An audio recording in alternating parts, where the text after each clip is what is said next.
तुम लोग मुझे नहीं पहचानते, मैं तुम लोगों का वर्दी उतरवा दूंगी। लवली सिंह जो अंतर्राज्यीय वाहन चोरी गिरोह की सरगना है, जो पटना में रहकर पूरे गिरोह का संचालन करती थी, वो जब अपने चारों तरफ सादे लिबास में पुलिस से घिरी तो पुलिस को धमकाते हुए कहा कि तुम लोग मुझे नहीं पहचानते, मैं तुम लोगों का वर्दी उतरवा दूंगी।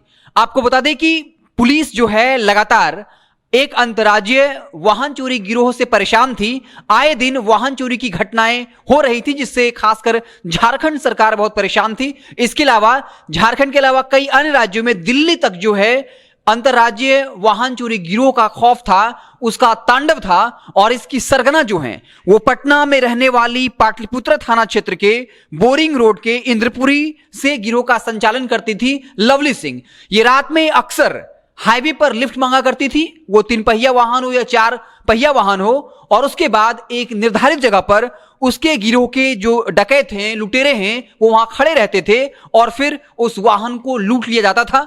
लगातार पुलिस जो है परेशान हो गई थी, लेकिन फिर खुफिया जानकारी के मुताबिक ये खबर मिली कि इस गिरोह की सरगना पटना में रहती हैं। पुलिस ने बाकायदा एक ग्राहक बनकर लवली सिंह को कॉल किया और लवली सिंह उसे एक होटल में मिलने बुलाती हैं, जिसके बाद वहां पुलिस के अफसर, इसके अलावा कांस्टेबल जो है कईयों की संख्या में सादे लिबास में होते हैं, लवली सिंह को चारों तरफ से घेर लेते हैं। जिसके बाद लवली सिंह कहती हैं कि तुम लोग मुझे नहीं जानते, मैं तुम लोगों का वर्दी उतरवा दूंगी। आपको बता दें कि इस वाहन चोरी गिरोह ने कई टीमें गठित कर रखी थी, जिसका काम था वाहन को लूटना, उसके बाद उसके चेचिस नंबर बदलना, फर्जी कागजात बनाना, और इसके लिए कई टीमें गठित की गई थी। और इसका गिरोह जो है वो कई राज्यों तक जो है फैला हुआ था और आए दिन लगातार वाहन चोरी की खबरें जो है सरकार को परेशान किए हुई थी, पुलिस के नाकों में दम की हुई थी। लेकिन सवाल यह भी उठता है कि जब लवली सिंह ने यह कहा तुम मुझे नहीं जानते, मैं तुम लोगों का वर्दी उतरवा दूंगी,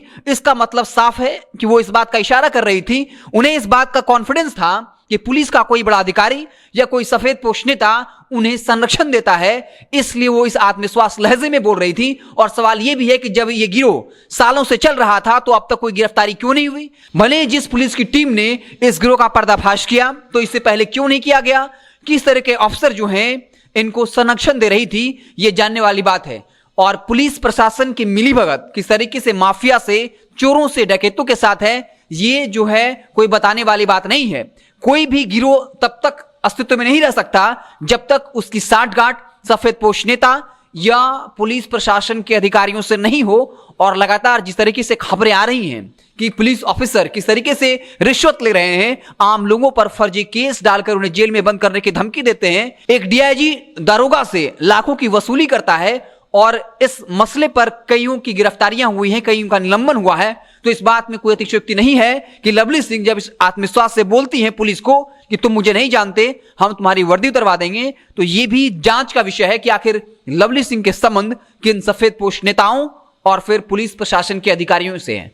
तो एक राहत भरी खबर यह है कि अंतर्राज्यीय जो वाहन चोरी गिरोह है उसका पर्दाफाश हो गया है। बाकायदा लवली सिंह राजधानी पटना के बोरिंग रोड के इंद्रपुरी से पूरे गिरोह का संचालन करती थी। पूरे योजनाबद्ध तरीके से वो हाईवे पर जाकर रात में लिफ्ट मांगती थी और उसके बाद उनके गिरोह के लोग एक खास जगह पर रहते थे और वाहन को लूट लेते थे। हालांकि अच्छी खबर यह है कि उनकी गिरफ्तारी हो चुकी है। हजारीबाग में इनके गिरोह के जो और अन्य लोग हैं उनकी भी गिरफ्तारी हुई है। कई वाहन जो चोरी किए गए थे उसे भी जब्त कर लिया गया है।